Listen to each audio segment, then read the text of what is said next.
अनिका, अनिका, अनिका, तुम सुन रही हो ना मेरी बात? तुम माँ बनने वाली हो अनिका। डॉक्टर के ये शब्द सुनते ही 18 साल की अनिका समझ नहीं पा रही थी कि वो आखिर प्रेग्नेंट कैसे हो सकती है। अभी तो उसकी शादी को 24 घंटे भी पूरे नहीं हुए थे। मिस्टर गौतम गुलेरिया, मैं समझ सकती हूँ कि आप दोनों इस वक्त परेशान होंगे, मगर आप लोग कोई भी फैसला ले उससे पहले मैं एक बात बता दूं, प्रेगनेंसी 4 महीने पार हो चुकी है, so abortion is out of question. Impossible doctor, आपसे कुछ गलती हुई है। मैं प्रेग्नेंट कैसे हो सकती हूँ? आज तक मुझे किसी ने छुआ तक नहीं। इसका जवाब डॉक्टर को नहीं, तुम्हें देना है, बेशर्म।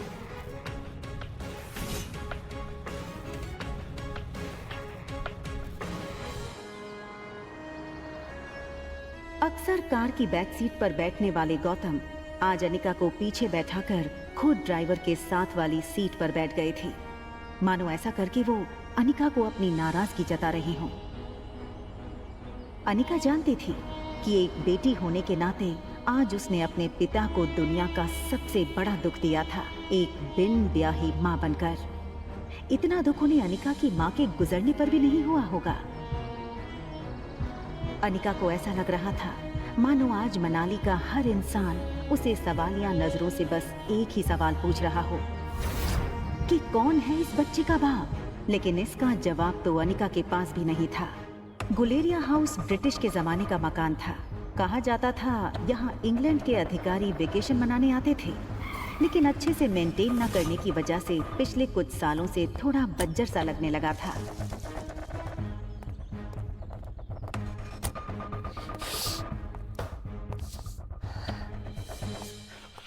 अनिका कमजोर शरीर और भारी कदमों से गौतम के पीछे पीछे घर में दाखिल हुई। बिन माँ की पली बड़ी अनिका को आज सबसे ज्यादा जरूरत थी तो उसके पापा के इमोशनल सपोर्ट की।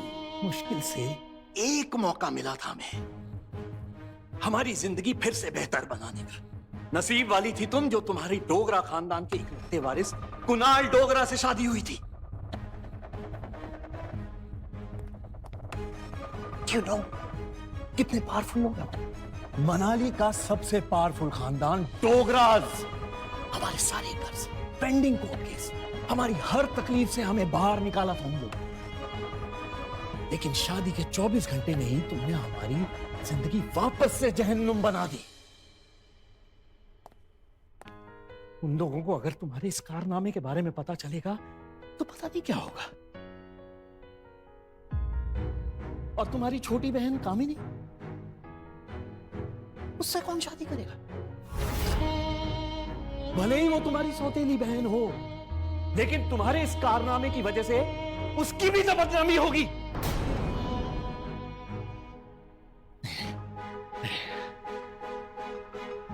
जब तक ये मामला खत्म नहीं हो जाता मैं कामिनी को और तुम्हारी मां मनीषा उसके भाई के घर भेज दूंगा। लेकिन आज नहीं तो कल सबको पता चल ही जाएगा। आज तुम भी अपनी मां के साथ ही। अनिका वो सुन चुकी थी जो गौतम कहते कहते रुक गया था। अगले दिन सुबह गौतम ने घर में लगे सारे सीसीटीवी के पिछले 5 महीने की फुटेज को खंगाला और बारीकी से देखने के बाद वो हैरान रह गया था कि पिछले 5 महीनों से छोटी मोटी बीमारी के चलते अनिका घर के बाहर कहीं गई ही नहीं थी। ये देखकर गौतम का गुस्सा अब आश्चर्य में बदल गया। उसे इतना तो समझ आ गया था कि कहीं कुछ तो गड़बड़ थी। जल्द ही अनिका की देखभाल के लिए एक नर्स रखी गई। लगातार देखभाल और दवाइयों से अनिका की सेहत में काफी सुधार आया। 4 महीने बीत चुके थे, लेकिन साथ ही साथ उसे ये बात रोमांचक कर रही थी कि उसके अंदर एक नन्ही सी जान पल रही है जो सिर्फ और सिर्फ उसका होगा। अनिका अपनी छोटी सी दुनिया में लगभग सब कुछ भूल चुकी थी। ना वो किसी से मिलती, ना कोई उससे मिलता।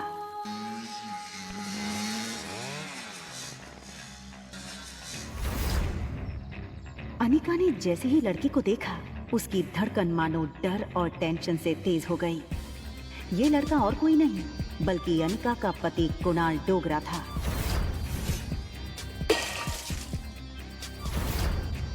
कुणाल की शादी अनिका से भले ही उसकी मर्जी के खिलाफ करवाई गई थी, लेकिन अपनी बीवी की कोख में किसी और का बच्चा देखना कोई भी मर्द बर्दाश्त नहीं कर पाए।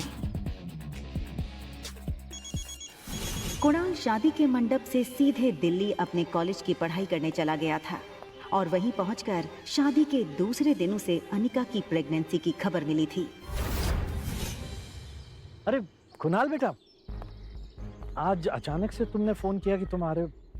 कॉलेज की तुम्हारी छुट्टियां शुरू हो गई क्या?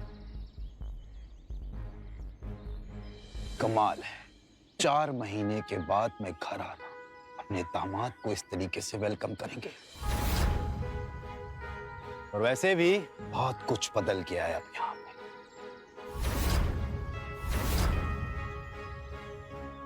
आओ बेटा, अंदर चलकर बात कर।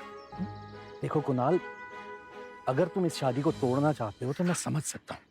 तुम समझ सकते हो, लेकिन ये बात मेरे बुढ़े दादाजी नहीं समझ सकते। जबरदस्ती इस मोटी से मेरी शादी करा दी और अब वो चाहते हैं कि इसके इस पाप को मैं अपना नाम दे दूं। जब जब इसको देखता हूं ना, ऐसा लगता है एक ऐसे गुनाहों की सजा मिल रही है जो गुनाह मैंने कभी किए ही नहीं। देखो इस बेशरम को कैसे खड़ी है। शादी के फेरे लेते वक्त किसी और का पाप लेकर के खड़ी थी पेट में।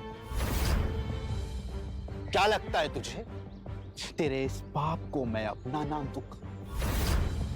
कुणाल डोगरा का नाम मिलेगा इसको, सोचना भी मत। पता नहीं किस कदर का कीड़ा है ये। मैं इस शादी को नहीं मानती। ये सुनकर कुणाल और गौतम दोनों ही शॉक थे। देखो बेटा, इस वक्त अनिका की तबीयत ठीक नहीं है, इसकी बातों पर ध्यान मत दो। और रहा सवाल इस बच्चे का, तो उसके पैदा होते ही उसे अनिका से हमेशा के लिए दूर कर दिया जाएगा, मेरा यकीन कर।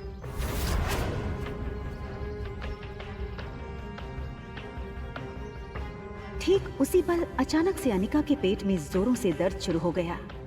दर्द के मारे एक झटके में अपनी पीठ के बल गिरी। अनिका, मम्मा मम्मा मम्मा, प्लेन लैंड होने वाला है।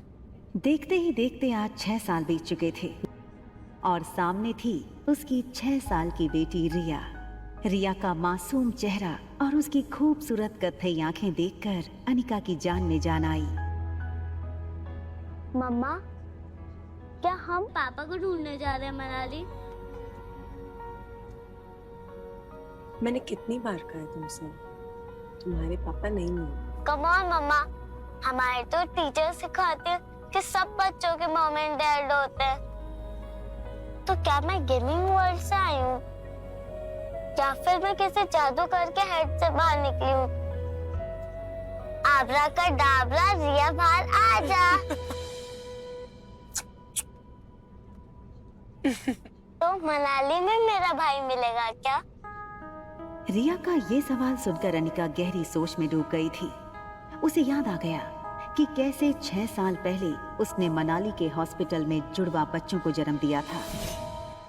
अनिका के पापा गौतम की कद काठी के एक आदमी ने उससे उसके दोनों बच्चों को छीनने की कोशिश की थी।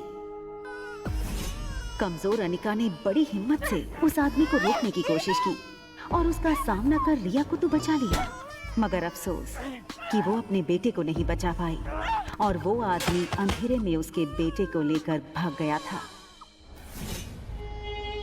और इसी वजह से अनिका की मौसी उसे बचाकर बेंगलुरु ले आई थी, जहां अनिका का इलाज भी हुआ था।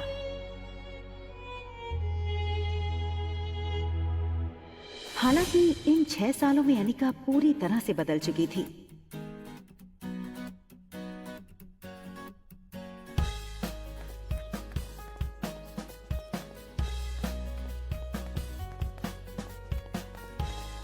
हार्मोनल इम्बैलेंस की वजह से फूला हुआ उसका शरीर अब एकदम ही से नॉर्मल हो चुका था।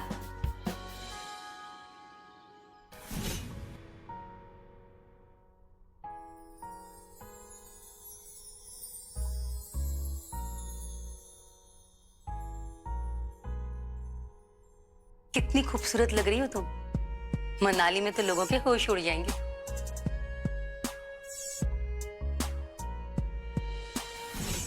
फ्लाइट अटेंडेंट हो या फ्लाइट के अन्य यात्री, सब लोग आते जाते अनिका पे एक नजर जरूर डालते। और डालते भी क्यों नहीं, शिफॉन की साड़ी में अनिका किसी भी फिल्मी एक्ट्रेस से कम नहीं लग रही थी। Excuse me ma'am, is there anything I can bring for you?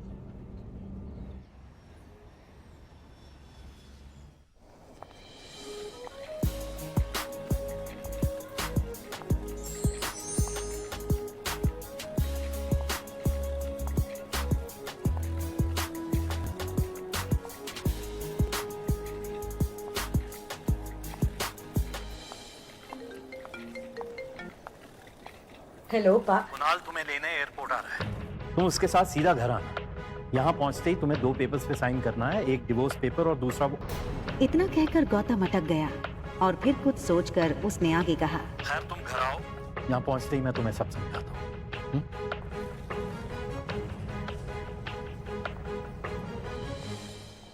इन 6 सालों में कुणाल भी काफी बदल चुका था। अब वो एक कॉलेज स्टूडेंट नहीं रहा था, बल्कि एक बिजनेसमैन था। आज तक इस दुनिया में किसी भी इंसान को अपने डिवोर्स पे इतनी खुशी नहीं हुई होती जितनी खुशी मुझे हो रही है आज। कैसे भी करके आज इस मोटी से ना अपने डिवोर्स पेपर पे साइन करवा लूंगा। आप फिक्र मत कीजिए सर, आज मैं सुबह सुबह माता के दर्शन करके निकला हूँ और मैंने भगवान से प्रार्थना की है कि आज आपकी हर मनोकामना पूरी। आप चिंता मत कीजिए, आज आपके पेपर साइन हो ही जाएंगे। अच्छा सुन, जब जब मैं उस मोटी को देखता हूं ना, मेरा मूड ऑफ हो जाता है। आज मेरा मूड अच्छा है और दिन भी, तो अपना मूड ऑफ नहीं करना चाहता हूं मैं। एक काम कर, घूम के खड़ा हो जाता हूं। भले उसने तुझे नहीं देखा है, तेरे हाथ में जब ये बोर्ड देखेगी तो तेरे पास खुद ब खुद चली आएगी।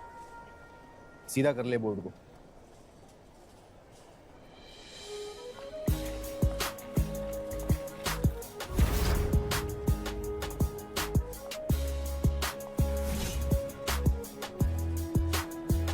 कुणाल ने एयरपोर्ट से बाहर आते हुए एक लड़की को देखा और फिर देखता ही रह गया।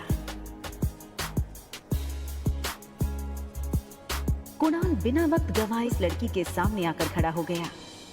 अनिका एक पल के लिए सहम गई और उसे लगा कि पहले की तरह कहीं कुणाल उसकी फिर से इंसल्ट ना कर दे, और इसीलिए अनिका सीधे कुणाल को थप्पड़ जड़ देना चाहती थी, मगर वो अपनी बेटी रिया के सामने कोई तमाशा नहीं करना चाहती थी।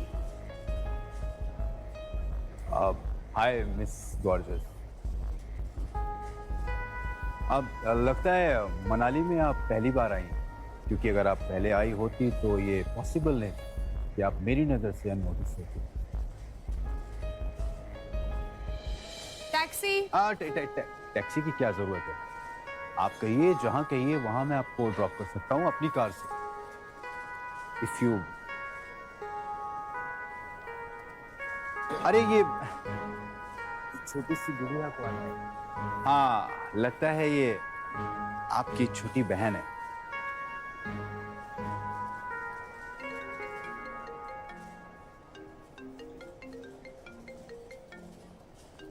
हाँ, क्या तुम्हें अनिका दिखी बेटा? ना दिखने के लिए आपकी बेटी कोई सुई तो है नहीं जो वो दिखेगी नहीं।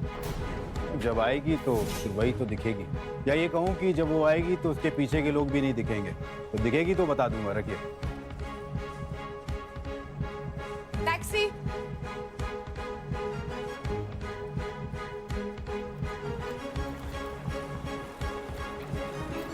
टैक्सी वहां से निकलने ही वाली थी कि तभी कुणाल ने टैक्सी रोकी। मैम, अगर आप बेंगलुरु की फ्लाइट लेकर के आ रही हैं तो क्या आपने उस फ्लाइट में एक बहुत ही भद्दी और मोटी लड़की को देखा क्या? एक्चुअली वो ना 6 साल पहले 120 किलो की थी, तो पक्की बात डबल सेंचुरी मार चुकी होगी। आपने नहीं देखा? आप अपना नाम तो बता दीजिए। ये सुनकर अनिका ने बिना किसी भी हाव भाव से धीरे से कहा, अनिका गुलेरिया।